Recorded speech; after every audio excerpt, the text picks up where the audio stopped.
నియోజకవర్గంలో ఇంటింటికి ప్రచారం నిర్వహిస్తున్నారు పోతిన వెంకట మహేష్. ప్రజల నుంచి ఎటువంటి స్పందన వస్తుంది ఆయన మాటలోనే తెలుసుకునే ప్రయత్నం చేద్దాం. నమస్తే సార్. చెప్పండి, ఇంటింటికి కార్యక్రమం నిర్వహిస్తున్నారు, ఏంటి కార్యక్రమం ముఖ్య చేస్తుంది, ప్రజల నుంచి ఎటువంటి స్పందన వస్తుంది, రాబోయే రోజుల్లో ఎక్కడైతే మీరు గెలుస్తారంటే ప్రచారం మీద ఏం చెప్తారు? ప్రజలు చాలా ఖచ్చితంగా మార్పు కోరుకుంటా ఉన్నారు. మోసపోయాం, నమ్మాం, మమ్మల్ని వంచారు, ఒక్క అవకాశం ఇచ్చాం, ఈరోజు మమ్మల్ని సర్వనాశనం చేసినటువంటి వ్యక్తి జగన్మోహన్ రెడ్డి. వైసీపీ పార్టీ ఫ్యాన్ గుర్తుని ఆవేదన వ్యక్తం చేస్తున్నారు. మేము ఫ్యాన్ గుర్తుకు ఓటేసినందుకు మా జీవితాలకి మేము గుర్తాడు బిగించుకున్నామని ఆవేదన వ్యక్తం చేస్తున్నారు. మీరు కూడా చూశారు, 95 సంవత్సరాలు ఉండేటువంటి వృద్ధురాలి పెన్షన్ తీసేసినటువంటి దుర్మార్గుడు జగన్మోహన్ రెడ్డి. మరి పాషాణ హృదయం అటువంటి వ్యక్తి జగన్మోహన్ రెడ్డిని వారు ఆవేదన వ్యక్తం చేశారు. మరి ఇట్లాంటి దుర్మార్గుడు ప్రజలకు పథకాలు ఇస్తారంటే ఎవరు నమ్ముతారా? అతను నొక్కేది దొంగ బటన్. ఆ బటన్ వల్ల ఎవరి జీవితాల్లో మార్పు రాలా? ప్రజల జీవితాలు సర్వనాశనం అయిపోయాయి. ఈ రోజున సర్వనాశనం అయిపోయాయి. ఒక పథకం ఇంటికొక పథకం ఇచ్చి 15 రకాల పనులు వేసినటువంటి దుర్మార్గుడు వైసీపీ పార్టీ జగన్మోహన్ రెడ్డి గారు. జగన్మోహన్ రెడ్డి గారు ఇంటి పన్నులు పెంచారు, నీటి పన్నులు పెంచారు, చెత్త పన్ను వేశారు. మీరు చూస్తే పెట్రోల్ డీజిల్ మీద సెస్ పెంచారు, ఆర్టీసీ ఛార్జీలు పెంచారు, రిజిస్ట్రేషన్ ఛార్జీలు పెంచారు. అదేవిధంగా మద్యం ధరల్ని విపరీతంగా పెంచి ఆ డబ్బుని ఇంటికెళ్ళి తీసుకెళ్లి దాచుకుంటున్నటువంటి వ్యక్తి. ఇలా అనేక రకాల పన్నులేసి ప్రజల్ని ఇబ్బంది పెట్టినటువంటి దుర్మార్గుడు జగన్మోహన్ రెడ్డి అని స్థానిక ప్రజలందరూ కూడా తెలియజేస్తున్నారు. ఖచ్చితంగా వైసీపీ ఓటమి తథ్యం, జనసేన టీడీపీ కూటమి విజయం ఖచ్చితంగా జరుగుతుందని కూడా తెలియజేస్తాం. స్థానిక ఎమ్మెల్యేని సెంట్రల్ నియోజకవర్గం మార్చడం కూడా అంటే మీరు గెలుస్తారని ఉద్దేశంతో సెంట్రల్ నియోజకవర్గం మార్చుకున్నారా, లేదంటే అధిష్టానం ఇక్కడ ఖచ్చితంగా మీరు గెలుస్తారని ఉద్దేశంతో అక్కడ మార్చారా? ఏం చెప్తారు వెల్లంపల్లి గారు?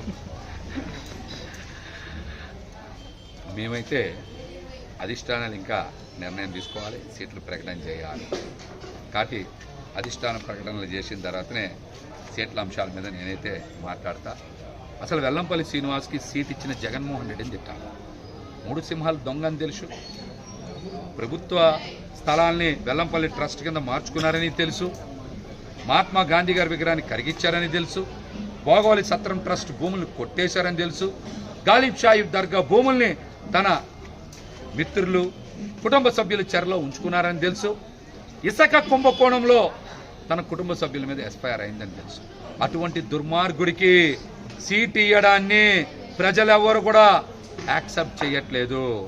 పశ్చిమ నియోజకవర్గం నుంచి సెంట్రల్ నియోజకవర్గానికి పంపించిన జగన్మోహన్ రెడ్డి గారి యొక్క క్యారెక్టర్ని ఈరోజు రాష్ట్ర ప్రజలు అనుమానిస్తూ ఉన్నారు.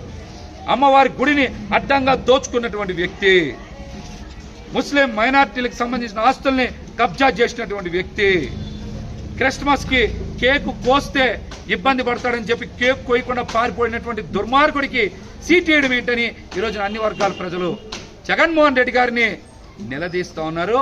సీట్ ఇచ్చి జగన్మోహన్ రెడ్డి గారు పెద్ద పాపం చేశారు. వెల్లంపల్లి శ్రీనివాస్ మంత్రిగా ఉండగా ఈ రాష్ట్రంలో అన్ని కూడా అరిష్టాలు అరాచకాలే జరిగినాయి. సీట్ ఇచ్చావు, నువ్వు ఐరన్ లెగ్ గాడికి సీట్ ఇచ్చావు.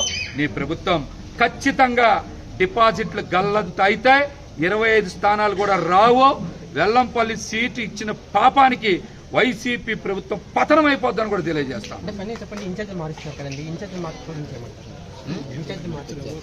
మనం కూడా చెప్పా మీకు, ఇన్ఛార్జీల మార్పు అనేది ప్రజాప్రతినిధులకి ట్రాన్స్ఫర్లు అనేది జగన్మోహన్ రెడ్డి గారి ప్రభుత్వంలోనే చూస్తాం. ఎవరన్నా ప్రభుత్వ ఉద్యోగాలకి బదిలీలు ఉంటాయి, ప్రజాప్రతినిధికి బదిలీలు ఉంటాయా? చెప్పండి. ప్రజాప్రతినిధికి బదిలీలు ఉండవు. అతను ఏదో స్థానం మారినంత మాత్రాన మంచోడు అవడు. దొంగ దొంగే, 420 420ఏ, క్రిమినలే, అవినీతి పరుడే. ఆడు స్థానం మారినంత మాత్రాన మంచోడు అవుతాడని ఏదైనా జగన్మోహన్ రెడ్డి గారి డిక్షనరీలో రాస్తుందేమో.